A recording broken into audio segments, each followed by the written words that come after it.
Secondaire 1, la vie. Une des plus grandes questions qu'on peut se poser, c'est comment est-ce que la vie sur la Terre est apparue?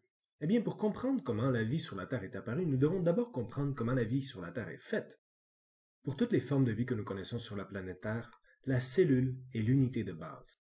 Et il y a toutes sortes de cellules. En fait, le corps humain compte plus de 200 types de cellules différentes.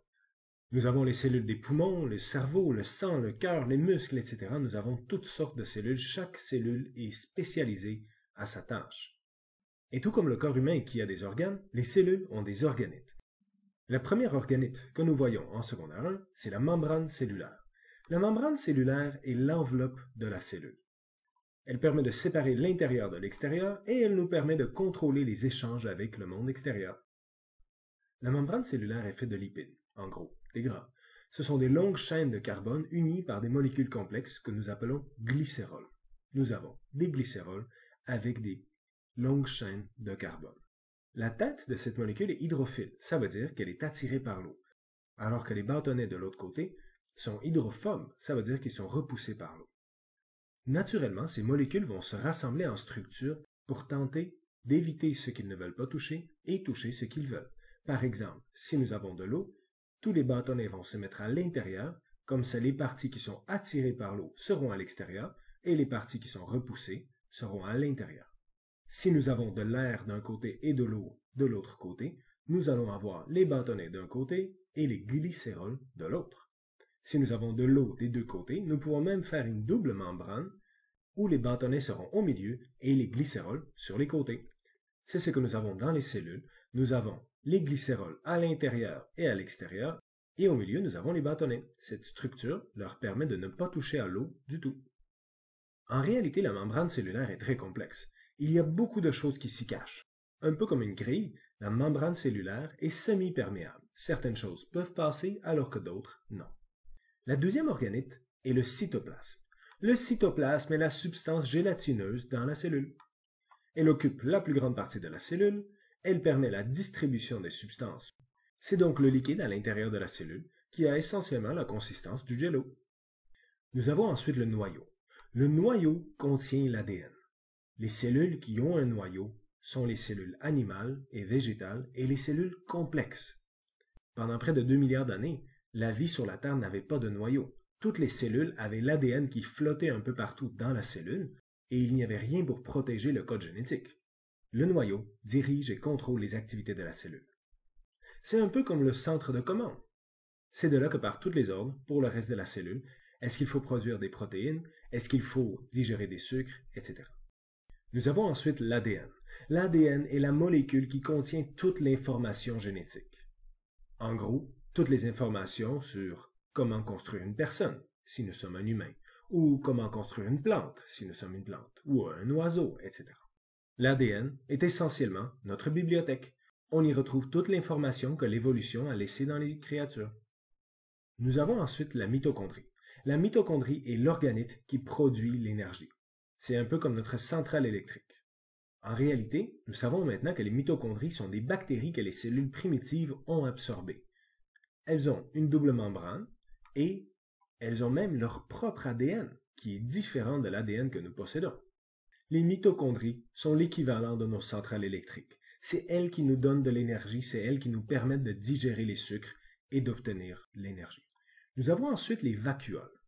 Les vacuoles sont essentiellement un petit sac. Il permet d'entreposer les déchets, les nutriments, de l'eau, etc. Chez les cellules végétales, par contre, les vacuoles sont très importantes parce que nous avons une seule grosse vacuole centrale qui permet de maintenir la fermeté des plantes. Comme nous pouvons voir sur ce dessin, dans les cellules animales, les vacuoles sont plutôt petites, alors que chez les végétaux ou même chez les champignons, les vacuoles peuvent être des gigantesques poches d'eau au centre de la cellule. Si nous prenons par exemple du céleri et nous le mettons dans l'eau, l'eau va rentrer pour remplir la vacuole à l'intérieur des cellules de céleri. Alors, le céleri va être dur.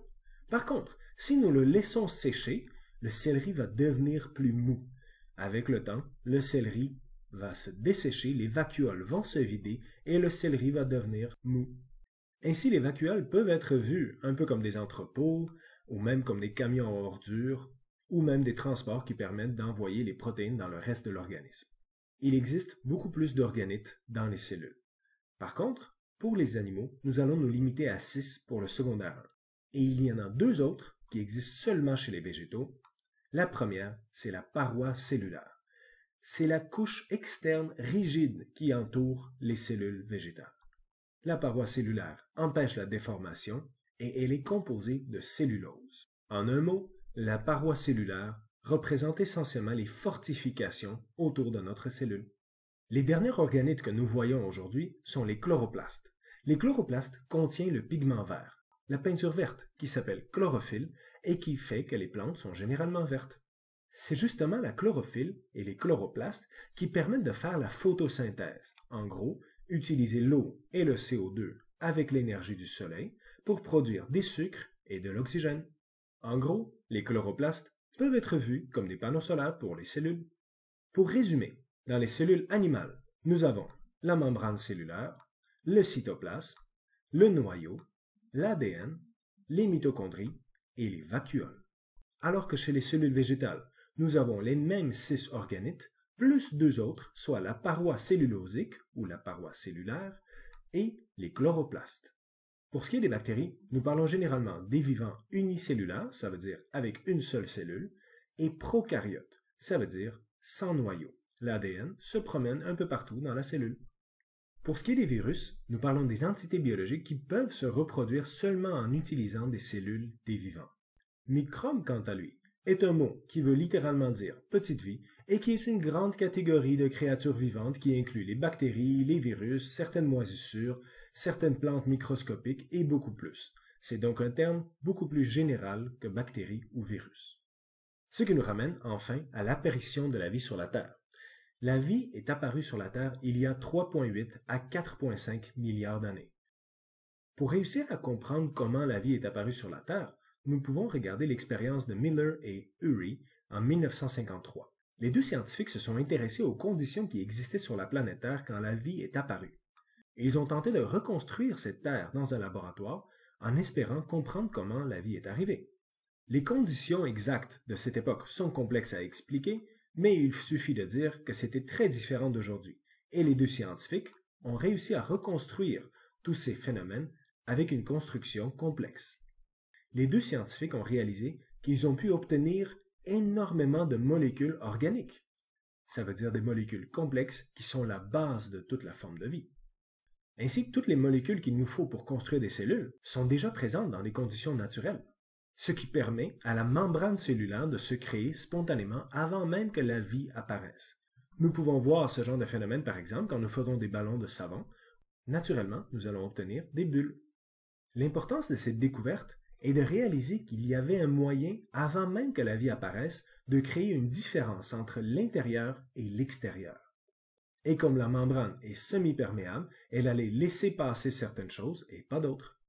Mais malgré tout, les scientifiques en 1953 n'ont pas vu quelque chose qui est sorti en rampant de leurs expériences. Il n'y avait pas de vie en tant que telle qui s'est créée, juste des membranes cellulaires. Il a fallu d'abord comprendre l'ARN avant de pouvoir continuer dans nos découvertes sur ce sujet. L'ARN est une molécule qui est la moitié de l'ADN. Alors que l'ADN est une double hélice, l'ARN est essentiellement la moitié de cette molécule. L'avantage de l'ARN, acide ribonucléique, est qu'il peut se plier et commencer à agir dans le monde, commencer à avoir des effets chimiques sur le monde autour de lui. Plus que ça, l'ARN peut se reproduire. Naturellement, il va faire des copies de lui-même. Ainsi, l'ARN va spontanément se reproduire si les molécules complexes qui composent l'ADN sont présentes dans le milieu où il se trouve. Une fois que nous avons de l'ARN qui se reproduit, les processus de l'évolution et de développement de la vie commencent. La moindre erreur dans le recopiage de l'ARN va lui donner une forme un peu différente. C'est ce que nous appelons des mutations, un changement dans le code génétique. Eh bien, peut-être que la nouvelle forme serait plus avantageuse. L'hypothèse la plus prometteuse à propos de l'origine de la vie de nos jours est que la vie serait apparue sous forme d'ARN qui a commencé à se reproduire et à force de faire des erreurs est devenue de plus en plus complexe. Eh bien, en 2016, des scientifiques ont réussi à obtenir des brins d'ADN en recréant la soupe primordiale. En d'autres termes, les conditions initiales dans lesquelles la vie serait apparue. Il est encore trop tôt de dire que nous avons réellement compris comment la vie est apparue sur la Terre. Il nous reste encore plusieurs questions à élucider. Mais il est clair que nous nous rapprochons de plus en plus proches du plus grand mystère de la vie, l'apparition même. Merci beaucoup tout le monde.